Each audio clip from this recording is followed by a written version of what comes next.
opens the door to controlling the center from the flank, creating interesting imbalances. Preparing to open diagonals for the bishop and queen, preparing for a solid pawn structure. Securing central control and preparing kingside development. This knight now eyes potential outpost squares while keeping options open for pawn advances. Boldly contesting the center, black immediately challenges white's pawn structure and opens vital diagonals for their pieces. Preparing a fianchettoed bishop on g2 offers long-term kingside influence and a solid defensive structure against black's central pawn push. Striking at the center's pawn grab, black challenges white's kingside expansion with a dynamic pawn capture. Challenging black's pawn grab with immediate queen activity, disrupting their structure and forcing a decision. Developing the knight here is sensible, reinforcing control of the center, and preparing for queenside castling. Reclaiming the pawn immediately grabs central space, pressuring the queenside but allowing black development. Solidifying the pawn structure and preparing to challenge the queen's active placement. Reinforcing the center, this establishes a solid pawn structure that opens lines for piece development and prepares for a pawn storm. Developing the knight prepares for castling and reinforces the center, aiming to solidify black's position. Developing the bishop here pressures black's central pawn structure, potentially creating weaknesses if he's not careful with his development. Provoking the bishop here aims to disrupt white's harmonious development, though it might also reveal weaknesses around black's king. Sacrificing the bishop opens diagonal lines, potentially targeting black's vulnerable pawn structure and uncastled king. Reclaiming the pawn on f6 immediately disrupts white's central pawn chain and opens a diagonal for the queen. Restoring the bishop to its guard post on g2 reinforces the kingside's integrity and prepares for potential central advances or even a nuanced pawn push later on. Seizing central space with this pawn thrust, black aims to disrupt white's queenside expansion and potentially exploit an open queenside diagonal. Shifting the queen to a safer, more active square opens lines and supports a potential queenside expansion. Developing the bishop to influence the long diagonal offers active counterplay against white's central pawn structure. Securing the king's safety is paramount. A vigilant eye on the kingside now allows focus on central development and potential pawn advances. Asserting control over the open c-file now, and preparing to pressure white's queenside pawns from a dynamically advantageous position. Probing for weaknesses, white seeks to disrupt black's queenside structure and potentially open lines towards the king. Expanding the pawn front in this fashion creates weaknesses that can be exploited later by white's pieces. Clearing the d-file now allows for potential battery formations and pressures along the open column. Developing the bishop to an active diagonal clears the way for further pawn advances and strengthens the kingside defense. A subtle regrouping, the knight heads to e1 to prepare for a potential kingside advance or to support other pieces centrally. Sacrificing the bishop frees the dark squares for queen and knight, opening up a powerful attack. Instantly shoring up your kingside pawn structure, this knight repositioning sets the stage for central pawn breaks or future attacking maneuvers. Unleashing a pawn break, black immediately challenges white's central pawn chain and opens the queen-bishop for active play. Capturing the pawn on c5 opens a central diagonal, aiming to dismantle black's pawn shield and exploit weaknesses. The queen now actively eyes the light squares, offering a potential counterstrike against white's central pawn structure while preparing to contest the open c-file. Unburdening the queen from further tactical skirmishes permits a consolidation of queenside space and prepares for potential central pawn advancements. Shifting the queen to b7 secures the queenside pawn and prepares to contest the b-file, a subtle but important repositioning for future skirmishes. Initiating a pawn advance on the kingside aims to disrupt black's piece coordination and potentially create attacking avenues. Unleashing the rook aggressively, this maneuver disrupts white's central control and aims to exploit the weakened queenside pawn structure. Focusing on the d4 pawn's vulnerability, this maneuver aims to consolidate the center and prepare for a kingside advance. Initiating castling now shores up the king's position, preparing for potential queenside pawn advances and solidifying the pawn chain.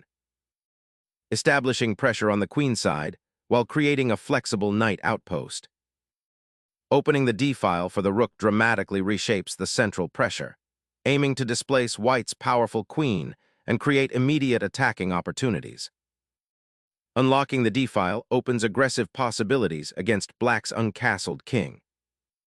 Sacrificing the exchange to gain a crucial open file for the rook seems like a calculated risk here. Reclaiming the open file is paramount, initiating a structural rebalancing after the exchange.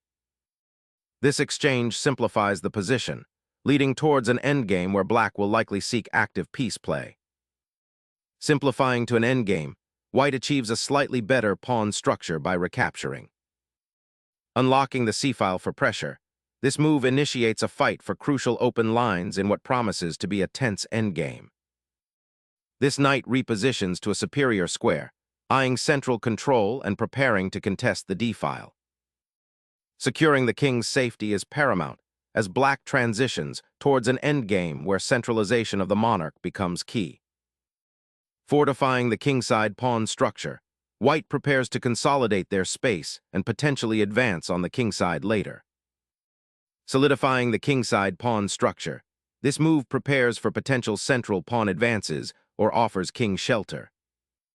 Securing the monarch on the king's side, this establishes a safer haven as the queens are off the board.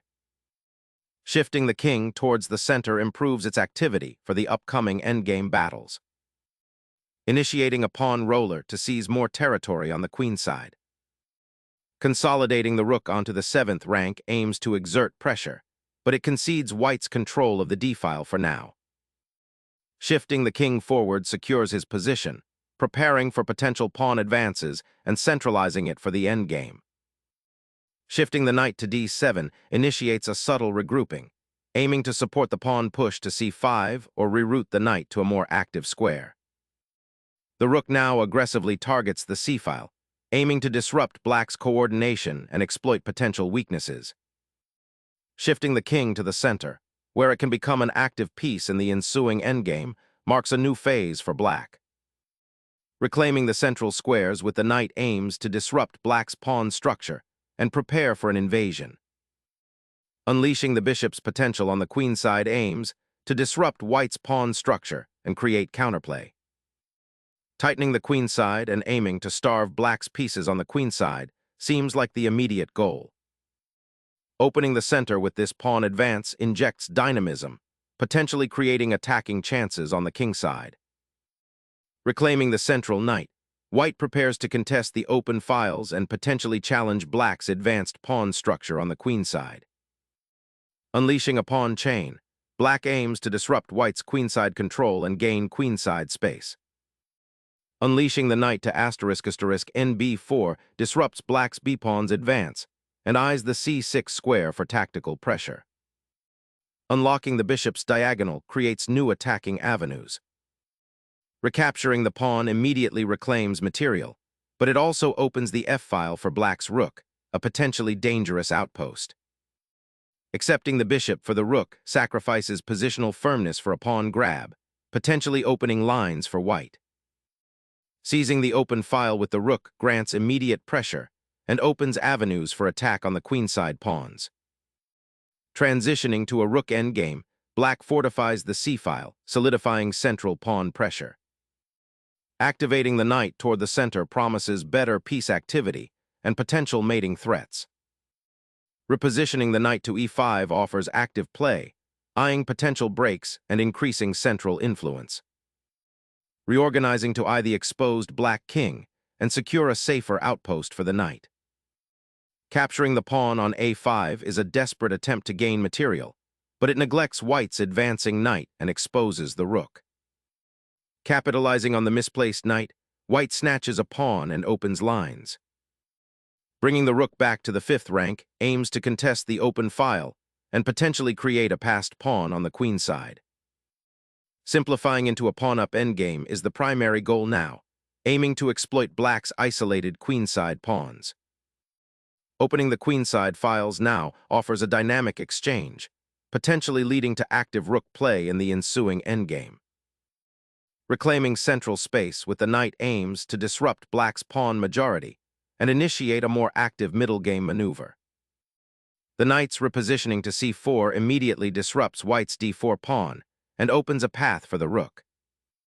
Asserting queenside space with the pawn offers a chance to untangle your rook and potentially pressure the isolated black pawn.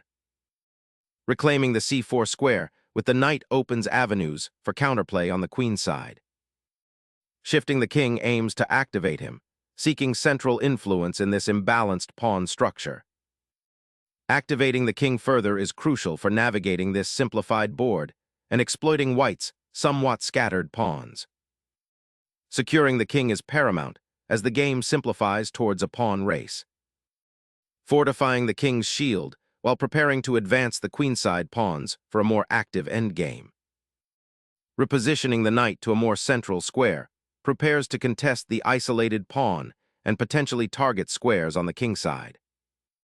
The monarch ventures out, seeking active participation and potentially creating some endgame chaos on the queenside. Propelling the king forward aims to seize central space and activate white's monarch in this endgame battle. The king's escape route on the kingside is opening, potentially creating mating opportunities. Solidifying the pawn structure after the pawn exchange aims to restrict black's knight mobility and prepare for a potential central push. Opening the g-file invites immediate complications and potential weaknesses around black's king. The pawn advance creates aggressive attacking chances on the kingside. The knight's repositioning aims to challenge white's control of the central squares and prepare for a potential queenside advance. The rook now establishes a secure outpost on the queenside, preparing to push the queenside pawns. Opening up the kingside might seem active, but it invites a dangerous kingside attack for white. Opening the knight's path to the center reestablishes white's piece activity in the dwindling material. Pushing the f-pawn now aims to disrupt white's pawn chain and create counterplay. The knight's journey to d5 aims to restrict black's pawn advances and potentially target weaknesses. The knight repositions, eyeing central control and preparing for pawn advances.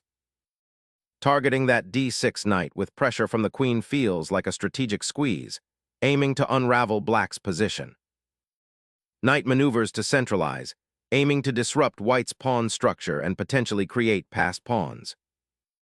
Capturing the knight here simplifies into a pawn race, where black's passed pawns on the queenside might prove too much to handle.